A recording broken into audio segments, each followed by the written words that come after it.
বাঙ্গারি, কেউ বাঙ্গারি বিক্রি করবেন?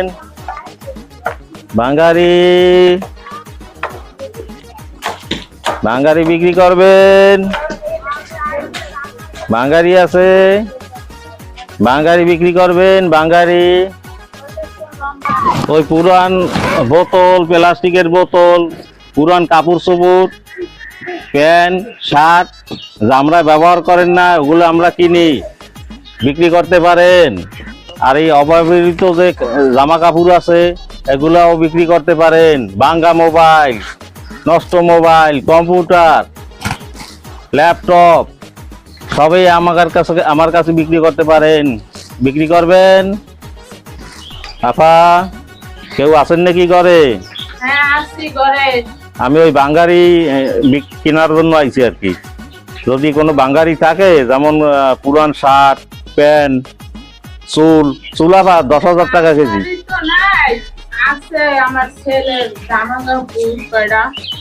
জামা কাপড় আছে? চুল নেই আপা? চুল না না, চুল নাই।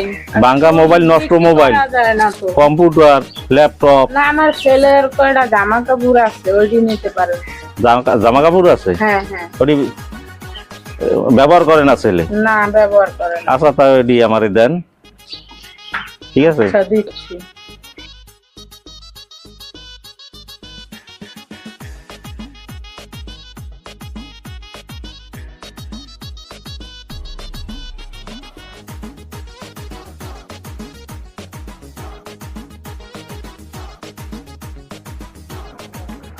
আপা ভাই, এই 6 পিস আছে, কত দেবেন? কয়টা শার্ট, জ্যাকেট, লুঙ্গি কয়টা? 6 পিস? হ্যাঁ, 6। ভাই এগুলো আমরা 5 টাকা করে পিস কিনি। 5 টাকা করে হইলে তো 30 টাকা। 30 টাকা? হ্যাঁ, 30 টাকা পাইবেন। 50 টাকা দেন। 50 টাকা? দামাদামি করতেছিলাম। 50 টাকা তো বেশি হয়ে যায়। তাহলে দেখি একটু আবার একটু দেখে লো। হ্যাঁ, নাইলে আমি বিক্রি করবো না।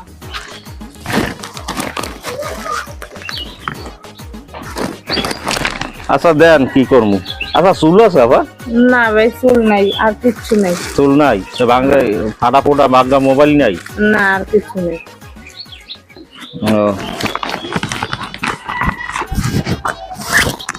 তারপর শোনেন, যদি চুল জমাই রাখবেন, ঠিক আছে? চুল বিক্রি করি না আমরা। বিক্রি করেন না?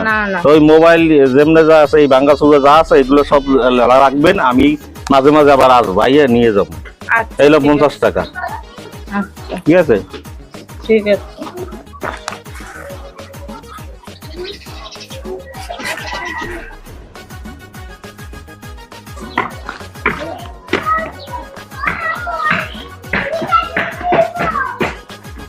আছে নাই কেউ বাঙ্গারি বিক্রি করতে পারেন? বিক্রি করলে করতে পারেন। কেউ আছেন বাঙ্গারি বিক্রি করবেন? এই তো দেখি। আচ্ছা যাই, এই যা কিনছি এই নিয়ে গুছাইয়ে রাখি।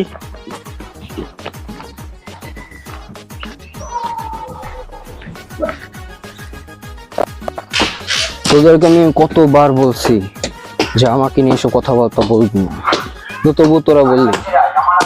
শোন, আমি এখন বাসায় আসছি, আর আমি এখন বাসায় আসতেছি। বাসায় থেকে আমি সোজা তোদের কাছে আসবো। আসার পর দেখবি যে আমি কি কি করি, ঠিক আছে? ভাই আমি আসতেছি। ভাই একটু রাখতো।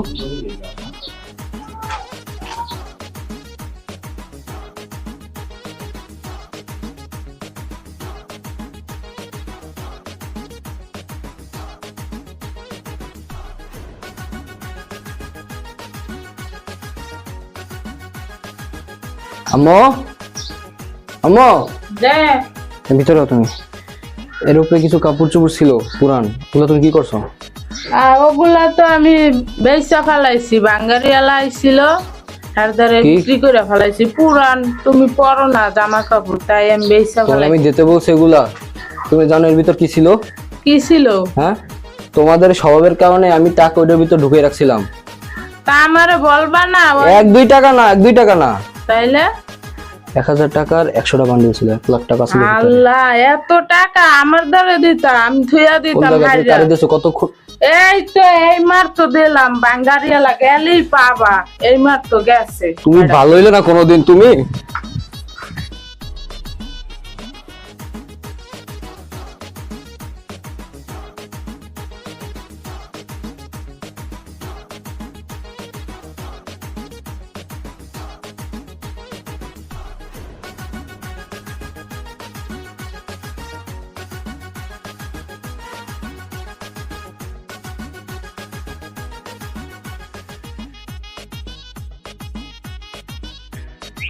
বাঙ্গারি এর বেশি পাইলাম না, এখন দেই এই কোনটা কোনটা ভালো আছে দেই পোষাই নিয়ে আসবো মজুরি দিয়ে। আল্লাহ এনে বইয়া দেই এর ভিতর কি কি আছে, ভালো না খারাপ পাল্লাই জানি। 50টা টাকা দিলাম, ও আল্লাহ কতকাল আর এই বাঙ্গারি ব্যবসা করমু, এত অভাব আর ভালো লাগে না। গাছটা তো ভালোই ছায়া আছে, আরতে আরতে পাও এলে ব্যথা হইয়া এখন বইছি, একটু ভালো লাগতে আছে। ওরে আল্লাহ তুমি একটু ব্যবস্থা করে দাও আল্লাহ, আর এই অভাব আমার ভালো লাগে না আল্লাহ, তুমি যে কোনো একটা ব্যবস্থা করে দাও আমারে আল্লাহ। আমিন আল্লাহ। কাটেন।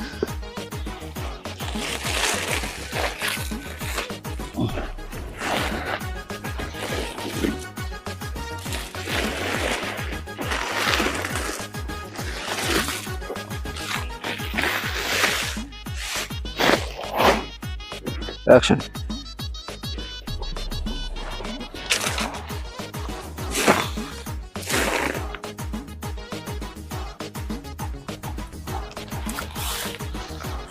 টাকা এরকম বিদ্যা, হ্যাঁ হ্যাঁ রে ময়লা কাপড় চোপড়ের ভিতরে টাকা, 50 টাকার বান্ডিল, 1000 টাকা মনে হয়, 1000 টাকা।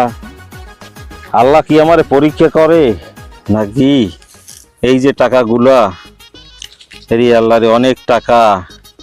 আমি কি করি, অভাবে পড়লে তো স্বভাব নষ্ট হয় মানুষে বলে, আমি স্বভাব নষ্ট করবো না, এই ইমানটা ঠিক রাখবো, আমি নীতি ঠিক রাখবো। এই টাকা আমি ওখানে নিয়ে যাব, আমি ইমান নষ্ট করব না। অনেক টাকা, সে বেচারার কষ্টের টাকা, আমি কেন খাবো? আমি অভাবে থাক আমি কর্ম করে খাবো, বাঙ্গারি বেচে খাবো, কেন এই টাকা আমি খাবো? সম্ভব না আমার পক্ষে। আমি এই টাকা নিয়ে যাবো, অনেক টাকা, হয়তো আমি একখান নোট এখান দিয়ে নিয়ে যাইতে পারি, আমি একটা টাকা ধরবো না, আমি এই ফেরত দিয়ে দেবো। আমার ইমান আমার এই টাকা দিয়েইতে হবে, আমার ইমান নষ্ট করতে পারবো না, সৎই থাকবো, কবর একদিন যাইতে হবে আমার। দিয়ামো আমি এই টাকা। আঙ্কেল, জি বাবা। আপনি কি এইমাত্র আমাদের বাসা থেকে ভাঙ্গাই নিয়েছিলেন?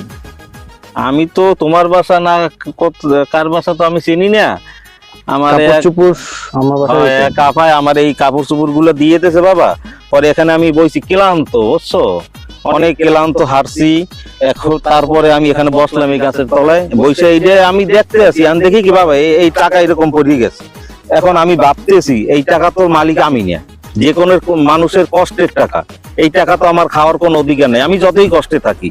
হ্যাঁ, তারপর আমি এখন চিন্তা ভাবনা করছি যে এই টাকা দিয়ে। বুঝতে পারছি, এত কথা শোনার টাইম নেই। এই জামা কাপড় আমার বাসা থেকেই নিয়েছেন আপনি, এই টাকাটা আপনার, আমার তোমার। তোমার কিনে এটা তো বাবা প্রমাণ নাই, এখন তো প্রমাণ লাগবে কেন? বলতেছি তো এই আমার বাসা থেকে নিয়েছেন, নাহলে এখানে কেউ যদি থাকতো কেউ এসে নিত না আপনার কাছ থেকে? না, আমি তো অপরিচিত কেউ কাছে এই টাকা নিতে পারি নাই, এটা হচ্ছে আমার কাছে না আমানত। আসেন, আমি যাব তোমার আম্মুর কাছে যাব, যাই আমি বুঝাই দিয়ে যাবো, ঠিক আছে? আপনি আসেন। হ্যাঁ জলদি আসেন। যাবো,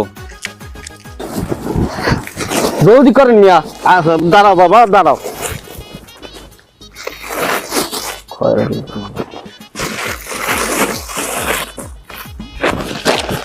পয়সা না হলে আমি জলদি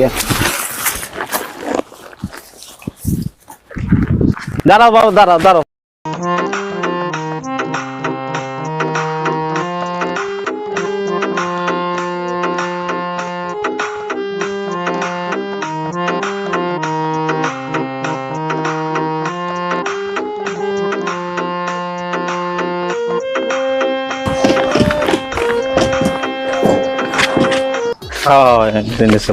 আম্মা এইবারই তোমার না সালাম আমি। আম্মা ভাঙের কাছে নিয়েছিল? হ্যাঁ হ্যাঁ হ্যাঁ, গাড়ি বিক্রি করছি। এই যে ছেলে আমার যেই ধরছে, পরে আমি এই কাপড় চোপড় ভালো কিনে কাটতে যাই, পরে এর ভিতরে আমি এই টাকা পাইছি কিছু, যে টাকা থুইছে আমি তো জানি না, আমি তো আপনার বিক্রি করে দিছি জামা কাপড়, আমার সাথে তো আয়া ছেলে চিল্লা পাল্লা শুরু করে দিছে। আমি এইটাই ভাবছি যে এই টাকা কষ্টের টাকা, এই টাকা আমার খাওয়ার কোনো অধিকার নাই, কারণ আমি কষ্টে থাকতে পারি, আমি টাকা বাসায় দিয়ে যাইতাম, এর ভিতর ছেলে গেছে, ঠিক আছে। এখন ওই টাকাটা আপনার হাতেই আমি দিয়ে যাই, কারণ ছেলের তো আমি চিনি না, এই জন্য আমি আইছি। এটা আমাদের হ্যাঁ। এটা আমার ইনকাম করা টাকা। আচ্ছা ঠিক আছে, নাও তোমার আম্মুর সামনে বই করে দিলাম, এরাও। সমস্যা নাই। তা আমি আসি, হ্যাঁ, আসসালামু আলাইকুম। ওয়ালাইকুম আসসালাম। এবার বাঙালি থাকলে আমার বললেন, আমি আর আপনারা ডাকছি, আপনারা এই যে চৌখাটে যাতে না দিয়ে আমি যান। এই, আচ্ছা গেলাম।